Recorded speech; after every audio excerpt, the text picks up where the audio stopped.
How's it going, my bakers? Hope you're having a great day so far. Welcome back to the channel. In today's video, we are refreshing an old recipe of mine. So let's go to the kitchen and get started. I have made a couple of versions of this bread over the years, and they're all perfectly fine. But my bread making style has changed, and I wanted to update this recipe to reflect that. These Deli Rye bread rolls are made with a no-knead method, and they are cold-proofed. I have pretty much given up on pre-ferments. I think cold fermentation is the way forward, and the more I use this technique, the more I get convinced. So if you want to make yourself some nice rolls and bake them straight from the fridge, this is the recipe for you. So let's get right to it and see what exactly we need to make these. Starting with some white bread flour, some whole grain or white rye flour, some yeast, some salt, some water, an egg for glazing and some seeds for topping, caraway seeds that is. Alternatively, you can mix them into the dough. As for the equipment, we'll need a tray with some non-stick paper, a bowl, scales, a dough scraper, a temperature probe and a brush. Now we can begin. It all starts with temperature control.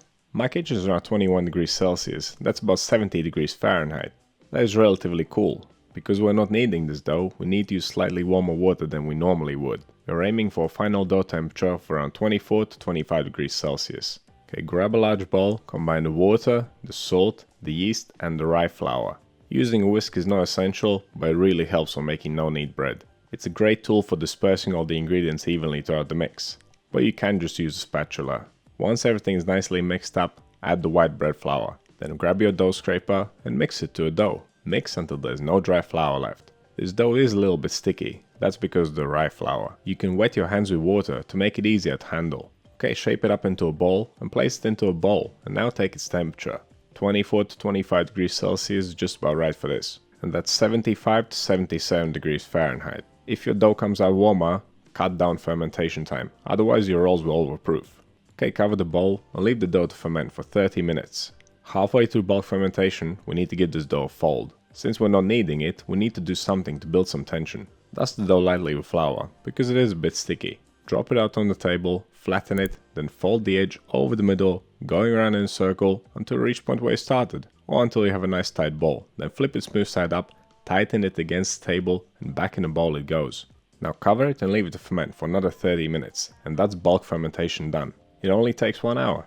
Now we can weigh our dough ball and divide it into 4 equal pieces, because we're making 4 rolls. If you want to make more rolls, simply multiply all the ingredients of the recipe. And always weigh your dough before dividing it to get nice consistent results. After dividing, we need to pre-shape. Again, flatten your dough ball, fold the edge over the middle, go around in a circle until you reach the point where you started.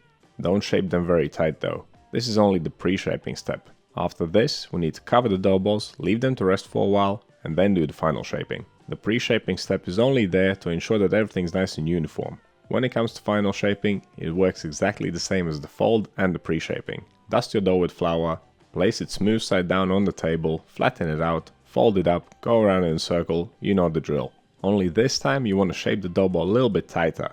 And of course, flip it smooth side up again, tighten it against the table, and lastly you can pick it up and pinch the seam together at the bottom. And that is how you make a nice tight dough ball. All you need to do now is repeat it 3 more times. Place the dough balls on a baking tray lined with non-stick paper. And when you're done, clean down the mess.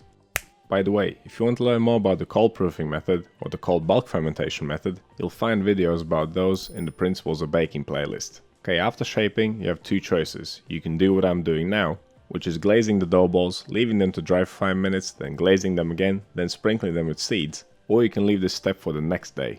I wanted to make my life easy, so I did this in the evening. The only problem with doing it in the evening is that the seeds won't stick as well. I think the egg gets absorbed by the dough balls, so it's up to you.